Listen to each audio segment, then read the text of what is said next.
Good morning, everyone. My name is Karen Greer. I'm CEO of Secure Content Technologies, and I'm really excited to be here today with Chuck Everette. He's a field CISO for ESET. Good morning, Chuck, and welcome. Good morning. Thanks for having me. Absolutely. Can you give our listeners just a little bit of an intro to your role at ESET and your expertise in the cybersecurity CISO area?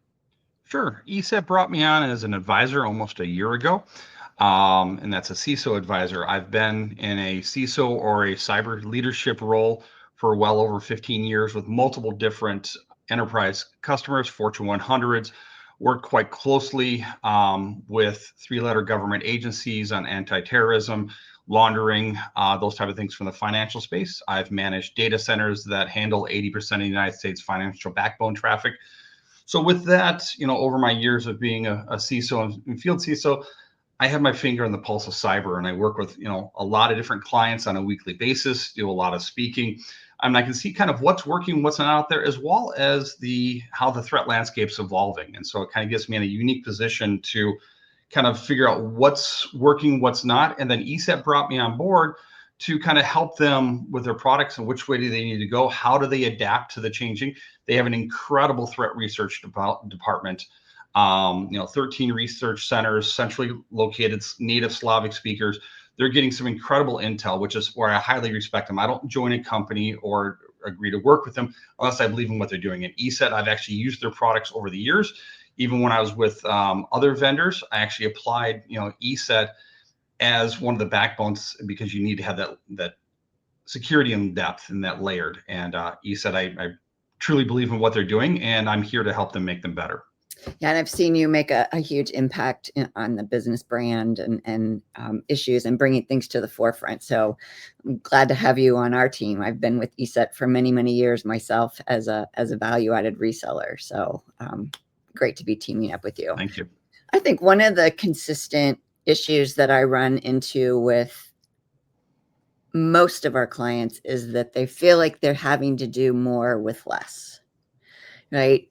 So there's less time, there's less resources, and they just kind of get that, oh my gosh, I've got to do more, and I have less.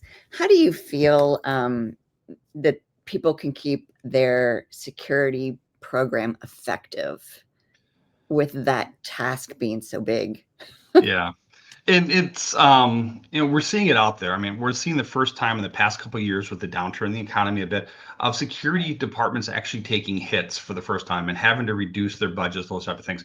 And unless there's a catalyst, an event, that's typically been the trend. And we're seeing this especially in government and municipality, because I'm actually, still the CISO for the city of Fort Lauderdale, 200,000 folks and, 2.6 million visitors each month. How do we protect that? And then with municipalities and government, you don't have a lot of spare money. You don't have that. You have to run extremely lean. So with that, it's making the best use of what you have and not starting over constantly. I see this over and over again where basically a bright, shiny new toy comes out, basically a new program or directive comes out and everybody shifts to that and everything else gets dropped to the wayside. So when a lot of times I go into organizations, say, okay, how are things running? What are they doing well? I'm finding that a lot of their stuff that they've tried to implement is only done in halfway. It's not there. They're not utilizing. So basically my goal is, utilize what you have, go after the low hanging fruit, figure out what needs to be taken care of, do like the basic stuff. And we can get more into that later on. But you got to start someplace and you have to deploy it fully out instead of having it halfway there. And then also to take the talent that you have. Talent is the huge one I see out there over basically, I don't have the talent. I can't get good talent in. Upskill what you have. Take your network people. They're perfect for a cybersecurity role. You can uptrain them into that role because they already understand how a packet flows, how things flow through the network, where the gates, where the firewalls are. Upskill them. You then have somebody that you've actually increased their value within the company or the organization, and you become a resource for you. And that's a key one right there. So utilize what you have, improve it, figure out where your gaps are, and then upskill your employees. is there a way, I think those are all perfectly great points. And I see a lot of that too, where people will buy something and then it never gets fully implemented, or Yep. a year down the pike, they're like, I didn't have the time to do things. Or the staff leaves, they don't have the subject matter expert, and they don't know how to use it. Absolutely. But if, let's say people have legacy systems and they can't replace them, is there a way that they can focus on securing those for the time being until they can replace them? What do you think about that? Yeah. So again, it's going back and doing your basic hygienes. Make sure MFA is turned on. Look at the functionality of that product. What new modules, things they have. Just because it's legacy doesn't mean that they haven't done some new. They've added new modules or new capabilities, and look at what they have. Turn those on. And then basically the basic stuff out there, like going through, figuring out what's giving you good high detection rates now, bringing that to the forefront.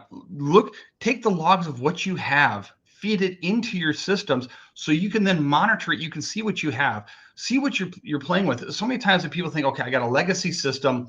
I can't do much with it here from a security standpoint. Older operating systems, secure them, lock them down, put them in their own DMZs.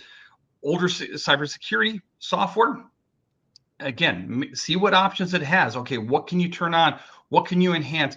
Can you isolate it down? Can you put it in a corner, or can you get more logging out of it? Turn on all the loggings. If you have a Microsoft subscription, turn on all your logging. Get your stuff coming into your SIM. If you don't have a SIM, get a log aggregation tool that can ingest the stuff. Go from there. There's a lot of, I don't want to say free stuff out there. You want to be really careful with free stuff, especially in cyber, because it does introduce some risks. But there are other capabilities out there, and a lot of actually vendors will actually work with you on that. Hey, you know what? You might be able to take one of your older legacy systems or two legacy systems, replace it with a newer system. It might be a substantial uplift to your cybersecurity, program. So, I mean, it's an understatement to say that the security landscape is evolving. I feel as though it is at warp speed these days, and it's only going to ignite, so to speak. How do you tell if you've got a control or a process that is truly past its time, and that then has to become a priority in your cybersecurity plan to replace it?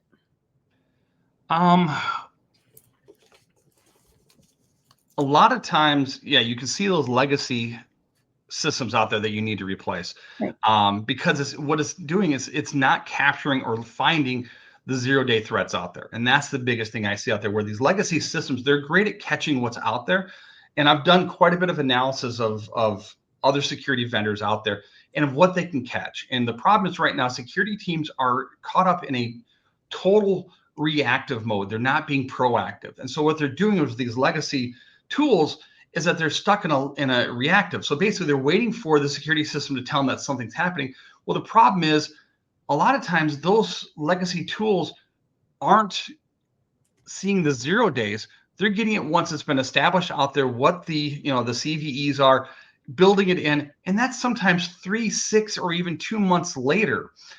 What you need to do is get your early warning systems in so you can actually see that. You can see those alerts coming in. And also the biggest gaps I see of why, you have these legacy systems is that you don't know what your asset inventory is. I'd say 90% of the environments I walk into, they have no asset inventory. And that's a very basic, simple thing. Even from a legacy perspective, you need to know what you have. You need to be able to identify your endpoints, your SaaS, your cloud environments, what tools you have in place, where they're currently at, and are they being monitored? And I can tell you that 90% of the organizations I walk into cannot say they have that fully developed. And that's a big one for me. That is a big one. And it seems like, I won't say a simple thing to do, but I think it would be a priority for them to do. It's 101. That's where you have to start. You can't protect it if you don't know what you have. Mm-hmm. And so you'll be constantly chasing after. All of a sudden, an alert comes in or something comes in, find out that you have a breach is because you weren't monitoring it. And I see that over and over again. I see that as well.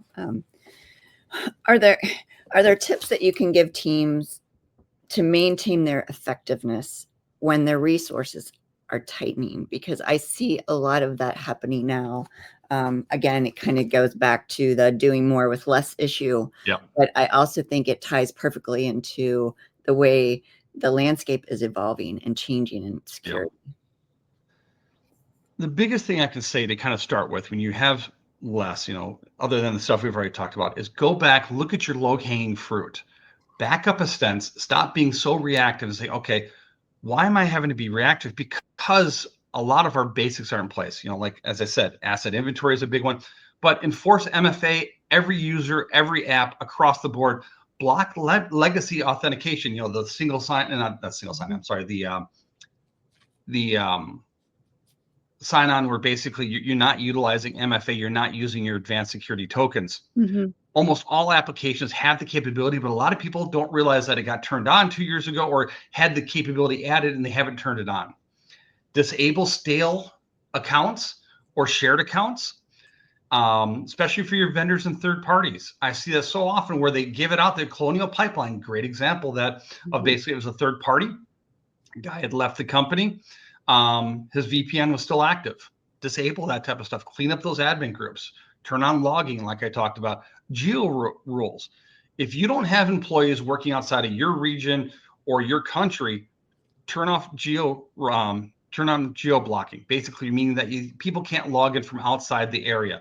Like if you're based in Florida, people shouldn't be logging in from Texas. If there is, you create a special group. They put in a request. You put a timer on it and say, okay, basically, you're going to be on vacation or whatever else. You're going to be out of the country. We'll turn it on, but it's off for everything. Those are the basic things I see out there. If you would have that turned on, I would see, probably a good 95% of the phishing attacks being disabled, not being able to go through. Even if they use a VPN to come into the country, again, a lot of times they're not in the same region you are. So turn those stuff on, and then secure backups. That's the huge one with immunity. That's a major one. Yep. That's a major one. I think all your tips are very well thought out, and they're very poignant in today's world. And as amazing as the ESET product set is, these things are key to Absolutely. securing your company, your school, everything. Thank you for this. This was very, very informative for me. Having been in this industry for a very long time, I think you've broken the points down in a very organized fashion that maybe it might make it easier for someone who is overworked to digest. Well, one simple thing I didn't kind of mention was going back to ESET a bit, kind of why we're here, is that ESET, they have threat intelligence, and their threat intelligence can feed into your legacy systems, what you have today. And that can make a huge difference because it gives you basically a opportunity to be proactive against stuff that's just coming out, those new alerts that are coming in. We're seeing those nation actors go after critical infrastructure, say, hey, wait a minute, that could apply to me. You can get in front of it that much faster. And so good threat intelligence, even feeding into your legacy systems, especially from ESET that has some of the best threat intelligence. I've worked for the Israelis with the Mossad for 5 years. ESET's on par with them, if not even better in some areas because of the native Slavic speakers. So just one thing to add in there. That's a key point, and I'm hopeful that we can schedule another one of these and dive into the whole threat intelligence issue in much more detail, because I feel like that's a game changer. It is. I just spent 3 weeks in Europe at multiple different threat research centers, working with our threat research in order to be able to talk to that, to be able to come in. I've now have an in where basically as something comes out, I'm actually getting notice of it ahead of time so I can share that out there. So absolutely, I would love to do that. Threat intelligence is a lot of the stuff I've been talking about recently. Well, thank you so much for your time. And to our listeners and our watchers, if you'd like more information on ESET, threat intelligence, or any of the suite of products that ESET has, or you just like to have a discussion about like what we've been talking about today, the evolving landscape and how to do more with less, you'll be able to reach out to me by the contact information that is going to be posted here in just a moment. Chuck, it was a pleasure, and I look forward to our next discussion. Absolutely. Thank you very much. I appreciate it.